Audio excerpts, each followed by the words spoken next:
Well, the coach is back with classic Major League interviews of past and present Major League Baseball players, and we got one of the Dodger greats, Steve Garvey. Mike, we made this. We're down in spring training at Dodger Camp, and we have the Hall of Famer, Steve Garvey. Someday, hopefully, Mike. Someday. How are we doing these days? Good. It's great to be here in spring training. Obviously, the first year for the Dodgers, and great combination between the White Sox and Dodgers in this beautiful complex, and a lot of excitement today signing Manny. And how about yourself? Are you still involved with the Dodgers organization? Yeah, I do some things for the Dodgers. Do a little consulting for them and help them in different areas, and try to take the young kids aside and teach them how to go the opposite way and drop down a bunt once in a while. So it's nice to still be associated with the team. Well, I'm not going to tell my age, but years ago I watched you when you played first base. And when you were a little boy. I'm only 13, so I can't tell my age on TV. But I watched you as a great Dodger first baseman, a lot of history. And now you're still with the Dodgers. So what kind of memories do it bring back to you being down in spring training? Oh, gosh, Mike, of course, it's the first year in Arizona, but I spent so many years at Dodger Town in Vero Beach, and which was the quintessential training camp. It started in 1948, and the O'Malleys brought the team there, and it was charming, and it was pine trees, and the ocean was there, and, the sandy base of Florida. Now we got the desert out here, but the complex is fabulous. It's all about getting in shape, coming together as a team, and getting ready for day one. Now, do you give any of these young players any advice? Oh, I try to, and most of the kids are pretty good. They're very respectful, and I don't know if it's my age now or what, or accomplishments, but good group of kids with the Dodgers. We have 4 or 5 young kids that have great potential, and they're willing to listen and learn, and obviously Manny taught them a lot last year about being aggressive at the plate and driving the ball. They were feeling for it for a while, so it's a lot about power. Everybody likes a 1-0 game once in a while, but every day they love to see the long ball, and the White Sox do that for sure. And our show reaches a young audience, so we can ask those questions those youngsters like to know. Yeah. When you look at the game today, how much has it changed from back in the day when you played? Well, the game's still the same, Mike. It's still the greatest game on earth. The business has changed a lot, obviously. But the opportunities are greater than ever for young kids to work hard and make it their dream to be a major league player someday. And the opportunities are there. Just go out and play the game the way it should be. If you got to bunt. If you got to hit and run. Sacrifice, run hard. And who knows, maybe someday you'll be up there accepting a $50 million 2-year contract. We'll go to him for a loan. Well, maybe. Man, you can make a comeback where these salaries going today. I'm going to work out now. I'll just take half. There you go.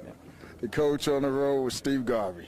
Well, as the coach is doing it and going back through my archives for some of my classic interviews from the past, I ran across this one with Adam LaRoche as he reflects back over his major league playing days with the coach.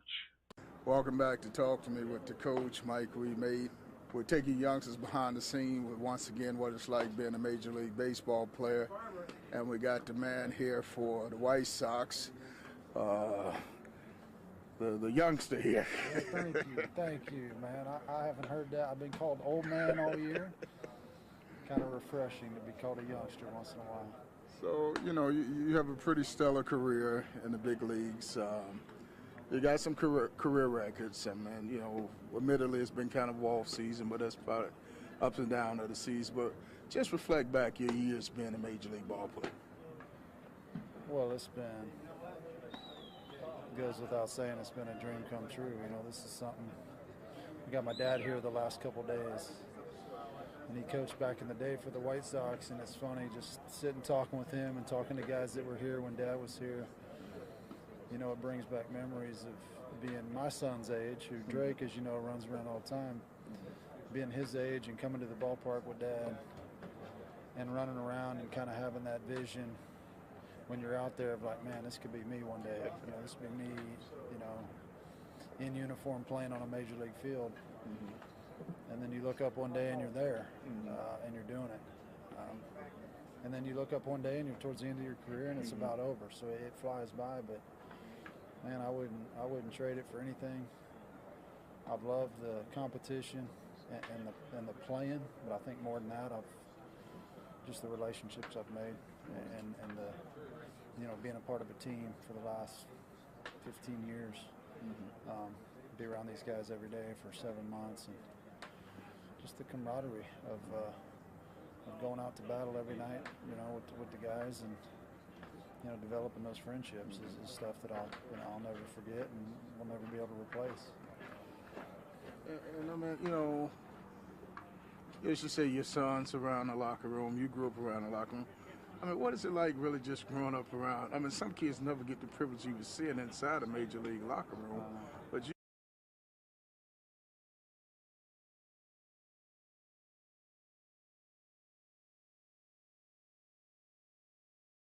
got to run around and just grow up in a locker room, major league locker room, or around a locker room. What was that experience like? Well, at that age, you take it for granted. You think this is just the norm.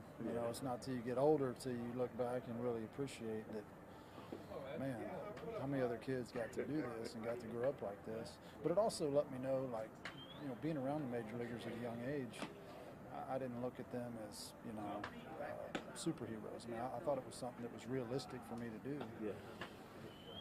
And put my mind to it and said, nothing's going to get in the way. And fortunately, it worked out. But growing up, I wish I would have understood and appreciated it a little bit more. So, I mean, you kind of grew up, or as you started to develop yourself as a baseball player, you kind of had that burning desire down in you, hey, this is what I want to do? Always did, man. I can remember a teacher asking me, and go around the class, like first or second grade or something. The teacher goes around the class, what are you going to be when you grow up? And I said, Major League Baseball player. From that day on, I stuck with it. And that's all I wanted to do. And again, wouldn't trade it for anything. So what did you do to get the scouts? Well, it wasn't too hard having a dad around the game, but what did you do to get the scouts to notice you? Just go play. Just go be yourself and play, especially nowadays with the video and all the scouting resources and stuff that's out there. If you can play, they will find you. Yeah. They will absolutely find you. I came from a small town in the middle of nowhere in Kansas, and they found me. So, you'll get noticed. So, I mean, when I was scouting, we had this phrase, beating the sticks. They had to beat the sticks to go find you. Well, how many years ago was that? That was in the early 80s. Yeah, that's been a few years back. Yeah. No, fortunately now I think parents, coaches, and some kids think it's necessary to do these showcases and these camps, and I think absolutely they're productive and helpful, but not absolutely necessary for the kids that aren't fortunate enough to get to go do that. You go play your game and continue to do it, and you'll get noticed. So, I mean, do you look at the guys? I mean, the game has changed a whole lot. I came up with heroes like Johnny Bench, Barry Foote with the Cubs, so on and so forth. It's a different mindset, a different mentality with these younger ball players being rushed up to the big leagues today. We're seeing that a lot, and I think a lot of those guys are ready. And I don't know if it was the same back in the day for whatever reason. But you had to put your time in. Even when I came up, even though you might be ready, you had to put yours. And now they're a lot quicker to pull the trigger on that. I think guys are bigger and stronger at a younger age now than they used to be. And whoever first started doing it, it's kind of taken off now, and teams are on board. Where if they, think a guy's halfway ready, they'll call him up, let him get his feet wet up here. It used to not be like that, but it is kind of nice, getting guys up at a younger age and getting them started. We're going to get you another time. Time is winding down, but appreciate your time. Hey, Coach, All right. my pleasure, bud. Thanks a lot. All right. Sorry. That's okay. Goes with the territory. A blast from the past with Byron Braxton and the coach. I got the man here, BB. Like I said, I pulled the fast one off. I like it. Well, first of all, my show reaches a young audience, young aspiring high school, college baseball player. Every kid dreams of playing in the big leagues. You're in the big leagues. What's the experience like for you? It's great. I mean, it's nowhere else I would want to be. I know it's just a grind. Coming out here and going out there, you got to bring your A game every day. You got to go out there and compete. And at the same time, me personally, I'm still learning as a young kid, still learning the game, still trying to figure out what pitchers do to me and things like that. So I mean, it's all a fun and learning process, which also allows you to learn more about the game. So, I mean, what was this road like for you getting to the big leagues? What was that experience? It was tough, especially coming from a small town in Georgia. Not very talkative, so. You know, that age of life is years. I mean, so what have you done to sustain your time thus far? Just can't stop learning. Got to keep learning in this game to help myself get better. And I just try to take in advice from everybody to help myself get better throughout my career. Once you stop learning in this game, then, I mean, this game can eat you alive. So I just try to take in as much as I can every day and take in as much advice to try to help me out. You know, when you play high school ball, you play college ball, it's about a 30, 40 game schedule. It got to be different day and night with 162 games. Oh, yeah. I mean, once you get to August, September, and the season starting to wind down, you tend to, like, your body feels it. And you got to be, like I said earlier, you got to be mentally strong and just put that to the side and just go out there and play the game and have fun. Me personally, I play this game like I don't have tomorrow. I know can't take this game for granted. I can't play it forever, so I just want to come out here and make the most of it and have fun while I can. So they say man playing a kid's game. Is it still kid's game? Oh, yeah. I play this game like I'm 5 years old still, running into walls, diving for balls. And, I mean, that's the fun part of the game, especially being up here in the big leagues, just coming up here playing against the best in the world is just incredible. And just to go out there and have fun like 5 and 6 year olds do is incredible. And that's what we could call our job. Do you pinch yourself sometime like I'm really here? Sometimes, yeah. Because, I mean, when I was 5 or 6 and I watch it on TV and I would say I want to play baseball and things like that. And I got the opportunity and just kind of ran with it. And, I mean, I got here quicker than I expected. And, I mean, things went well with me in the minors. And, I mean, I just thank God that I was blessed to have the talent I did and just very, very thankful. Let me give you these last two questions. I know you get ready for the game tonight. When you got that call up, walked in the locker room for the very, very first time and saw your uniform hanging up, what was that feeling like? Best feeling in the world, especially that being one of my dreams was to be a Major League Baseball player. I mean, there's no other feeling in the world than seeing your name in a big league clubhouse and your jersey hanging up and your things hanging up. And, I mean, it's still undescribable. First Major League hit against? St. Louis, John Lackey. I mean, I was just trying to get a pitch to hit, see the ball up, and put a good swing on the ball. First Major League home run? Detroit. Don't remember who was pitching, though. That's the worst part about it. You remember it, though? I remember it. Just don't remember who was pitching. I mean, I just try not to focus on things like, I guess, home runs or things like that. I just try to stay in the present as much as I can. I mean, stats going to take care of themselves, and I just like that, put that to the side and just go out there and play this game the right way. Coach taking youngsters behind the scenes with the man. Thank you. Appreciate it. Yes, sir.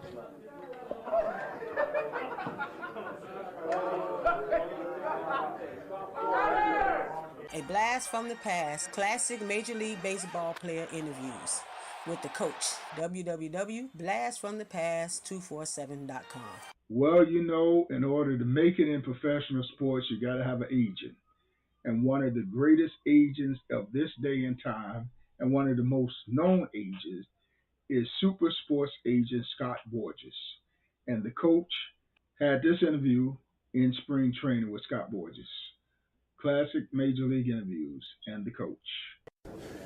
The coach visiting with Scott Borges, agent for the new Dodger multi-millionaire. Being an agent for Manny, how does that put you in terms of negotiating? You're known as one of the top agents in Major League Baseball, this big contract that he just signed. Well, you know, it's always a privilege to represent great players. For all of us who've played baseball and been around it all of our lives, there's nothing better than being associated with the game and with the game's greatest players. So we're always honored, and the the greatest part about the association with being around Manny is that he's one of the most extraordinary hitters in Major League history. You know, he's a Hall of Famer, and to be able to talk hitting with him and to enjoy him as a person has really been vastly more than expected coming into it, and really working for Manny has been a delight. And as an agent, and again, our show reaches young people, 3 million young people, and they may not know what the agent is and what's the responsibility of agents. So what's kind of your responsibilities?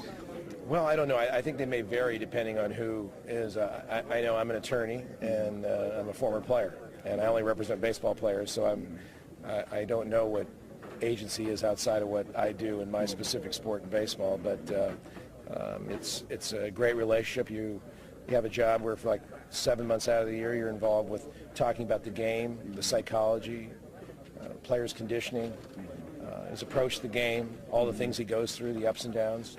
And then for 4 or 5 months you have to be a lawyer, and you have to represent him contractually and do the things they need there. So that's really what the circuitry of my job is. And I know, having been a major league scout myself and coached college ball, I had to go out and recruit players. And as a scout, find talent. How do you get players as an agent? Well, we have a staff. We have a real development staff in our office. We have approximately 18 to 20 former major league players. We have people situated all over the world, and we're very selective. We've been fortunate enough to have go out and meet families and understand players and represent a lot of them from a very young age. As we have, rare, but we have some high school players that we look into, but mostly college players and or minor leaguers. So I take it that you are a diehard baseball fan. Baseball, I'm very fortunate. Everything I have in life has come to me from baseball, so I'm a very lucky guy. So when you sit down with those owners and roll up those sleeves, how much goes back and forth between you guys? It's actually a very easy process. You walk in, you ask for something, and they just say yes. The life of an agent, the coach for Scott Boras. Welcome back to Talk to Me with the coach, Mike. We made behind the scenes on what it's like being a major league ball player. And I got the man here, Moncada. How you doing? Good. Well, you know, what has this season been like for you, going through the ups and downs on and off the injury list? ¿Cómo ha sido esta temporada para ti, obviamente, con todos los altos y bajos que has tenido por las lesiones? Pues? Sí, o sea, no ha sido una temporada buena, pero nada, solamente hay que seguir enfocado para terminar bien. It hasn't been a good season, but you know what? I've just been grinding, and hopefully at the end of the day, or at the end of the season, the stats are going to be there. Have you experienced being on the injury list or injuries in a game like this before? Había experimentado antes tantas lesiones o tantas puestas en la lista de capacitados. No. He estado lesionado a veces, pero no tanto como este año. He estado bastante veces en la lista de lesionados. No, really. Nothing like this. So does it frustrate you when you want to be out there, you just can't be out there on the field? Frustrante. Se siente uno frustrado, ¿sabes? Porque uno quiere estar jugando, pero son cosas que uno no puede controlar y hay que esperar a que todo se recupere para volver al terreno. Yes, you can feel frustrated because you want to be on the field, you want to help the team, but you know, it is what it is, and you just try to do whatever you can do to stay healthy and come back and do your thing. Have you ever been on a team that faced so many injuries, see like one injury after another with different players on the team? Había estado en un equipo donde pasaran tantas lesiones como las que han pasado aquí este año. Este año ha sido difícil, ¿sabes? Con todas las lesiones, pero no había pasado antes así. It has been a difficult year. Just now figuring out it. Too many injuries, too many bad things happening to us, but we're just still trying to do our best and trying to grind to do what we know we can do on the field. And a lot of high expectation for this team going into the season. You take everything into consideration, only be 3 games out, and really the division is still there for you guys to take.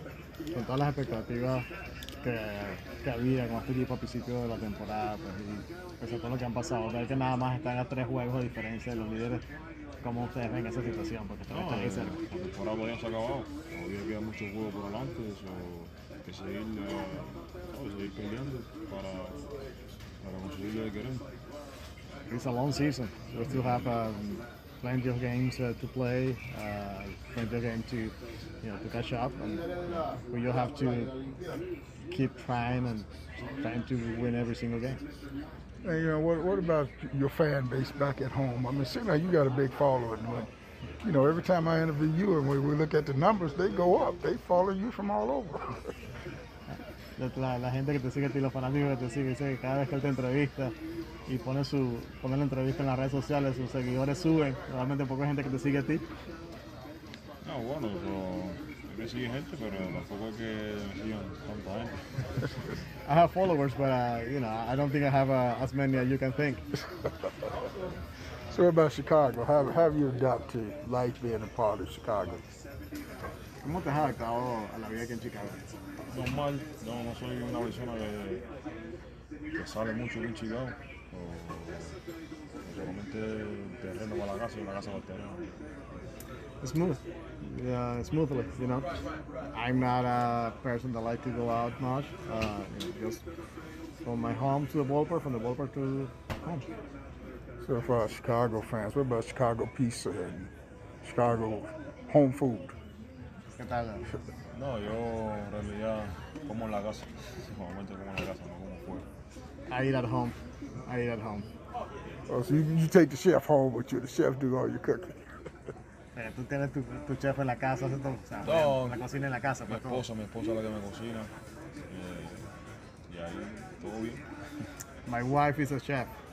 She's the one making the food and everything good over there. So what's your favorite dishes? We gotta let the audience know what you like to eat. ¿Tu comida favorita? La comida favorita mía es arroz, frijoles, pollo frito. Rice, beans, and fried chicken. Oh man, when you invited me over for that? Coach with Moncada. All right, appreciate it. All right.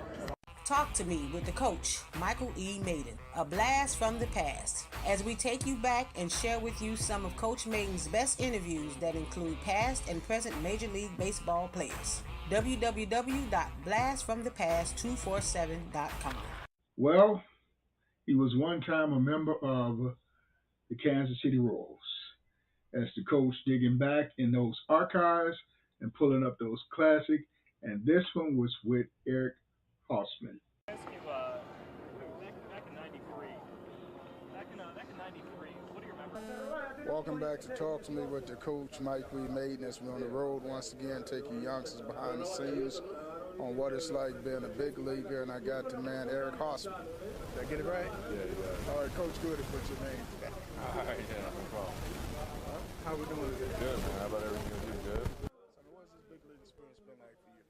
It's been a great experience. It's obviously a lot of hard work comes with it. You got to really put the work in. You got to learn how to prepare and basically what your routine is throughout the day that gets you ready to go every single night at 7 o'clock. A lot of kids think you guys just put on a uniform at 6 o'clock and go out there on the field. They don't know the dues you got. Yeah, well, this is our job for a lot of us. So, we get here early. We got to do our homework. We got to prepare. And when you're going out and competing, you want to have any type of advantage you can. So, there's stuff you can do throughout the day that can, you can learn stuff on guys or tendencies on certain guys that you can, create an advantage for yourself. So, it's just about the work you put in and, have a plan going in. And most of your guys' season start in March and go through September.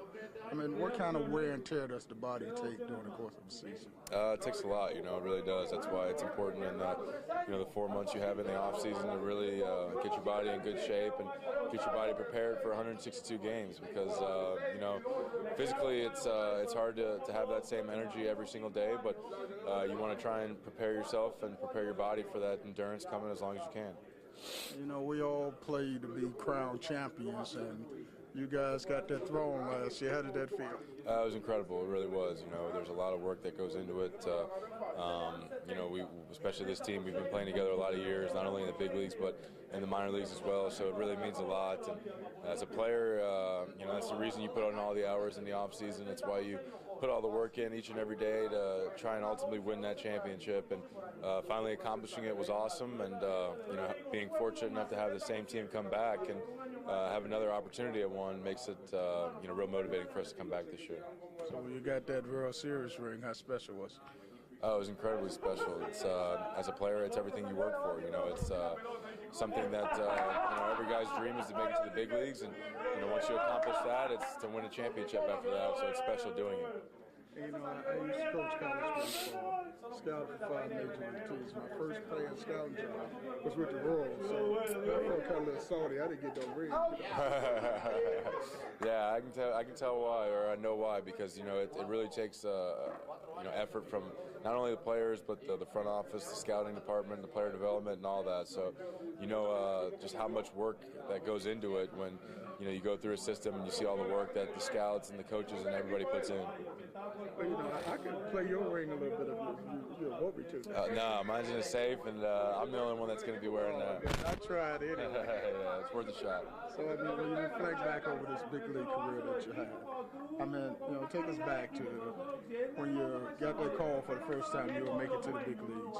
You walked in that locker room and saw your uniform hanging up. What was that feeling like? Oh, it was incredible. It's everyone's goal, especially that how grueling and how tough the minor leagues is. It's everyone's goal to walk in and see their name in a big league locker room. So it was an incredible feeling. Your first hit? Yeah, I do. It was at home against Oakland, off of Brendan McCarthy, and I think everybody remembers the first one like it was yesterday. First home run? Yeah, at Yankee Stadium the next day. Coach, taking youngsters behind the scenes with the man EH. All right, appreciate it. See you guys. Thanks a lot. Well, as we draw near the close of this show, the coach stopped by for a one-on-one with Zach Collins. So enjoy as we wrap it up.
A blast from the past, classic Major League Baseball player interviews with the coach. www.blastfromthepast247.com. Well, that's it for the day. But make sure you tune in, same place, same time, and check out the coach on podcast, YouTube, and Facebook. And don't forget to log on to our